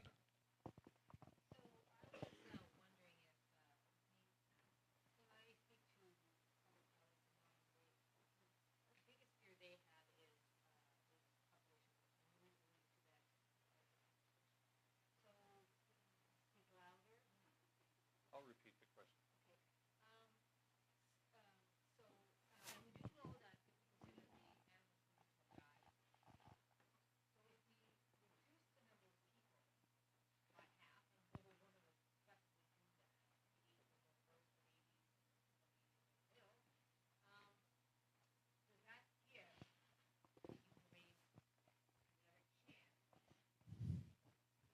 So the question is, many of her colleagues focus on human overpopulation. And if we just reduce the human population through things like overheating the planet so they all, so half the people on the planet die, and I think I'm a bummer. I love it when I'm the Pollyanna person in the room. Won't that help? Won't that reduced human population help? Well, Edward Abbey wrote, civilization, like an airplane in flight, remains aloft only as it is moving forward. What that means is every civilization grows and dies. Civilizations don't grow or die. They grow and they die because they can't sustain the growth anymore. We are at limits to growth, as pointed out by the Club of Rome in their famous report from 1972. We're bumping up against those limits to growth. So what happens? The airplane falls out of the sky. Civilization collapses. They don't go slowly into the night. Throughout the history of civilizations, hundreds of them documented now, essentially none descended gradually. They collapse. Where I lived for many years in New Mexico, the Membreys culture discovered corn. This is approximately 880 years ago. And 20 years later, to the year, 20 years later, they collapsed. Very few survivors. Very few Membry survivors persisted. 20 years. At year 17, they were starting to eat the seed corn. In 17 years, they had overpopulated the region to such an extent that they depended completely upon a superb crop of corn this year. So 20 years after they discovered corn, the civilization collapsed. A few survivors returned and never grew corn again. They had a choice as a society. We don't. Because if we turn off civilization, the planet heats even faster. And there's all those nuclear power facilities that are going to melt down catastrophically if we turn off the switch. So that's inconvenient. I'm sorry to be such the bummer in the crowd. One more question, and then I'll stay as long as you want. But people are getting itchy, so we're losing people.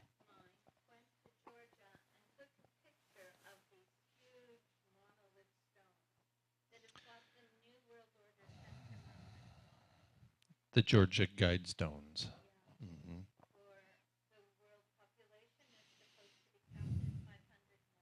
Whoops. I don't pay much attention to that sort of thing, honestly. I don't mean to sound like I'm disparaging it, but I am. So it comes out.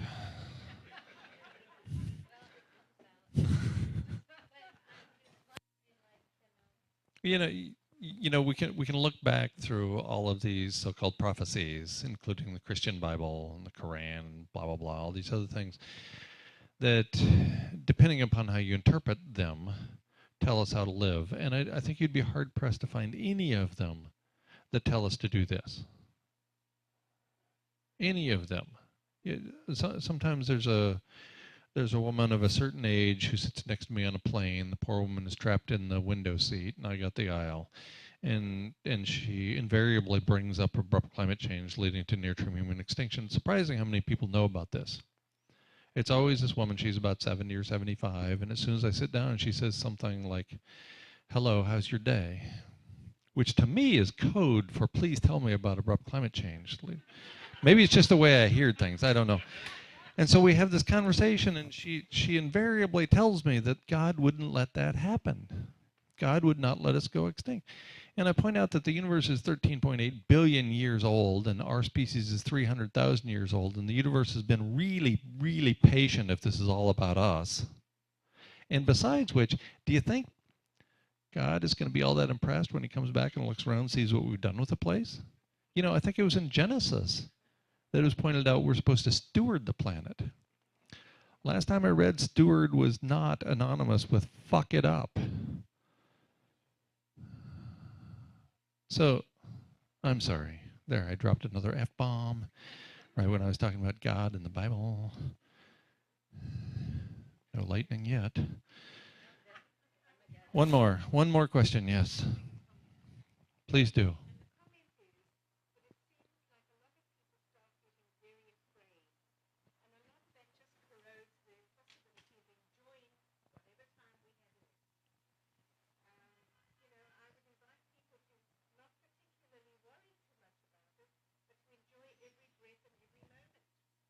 I couldn't agree more. Absolutely. Thank you.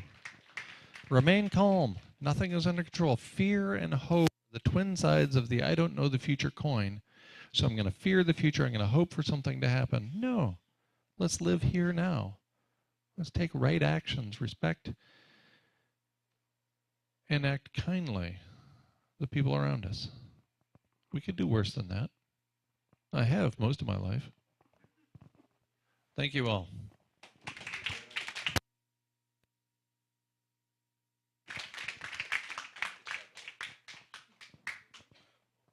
Hello. Yeah, thanks very much, Guy. I enjoyed it. I hope you all enjoyed it. I think he speaks from a place of truth, from connecting the dots and reading everything he can in the subject. And the choice is yours, how to react. But I encourage you to follow a life of excellence for every day. I intend to. We have some refreshments over here, and Guy will stay for some one-on-ones. And I would ask that if you can find it in your heart to give some money for this type of truth to continue, that'd be great. Anyway, thanks for coming.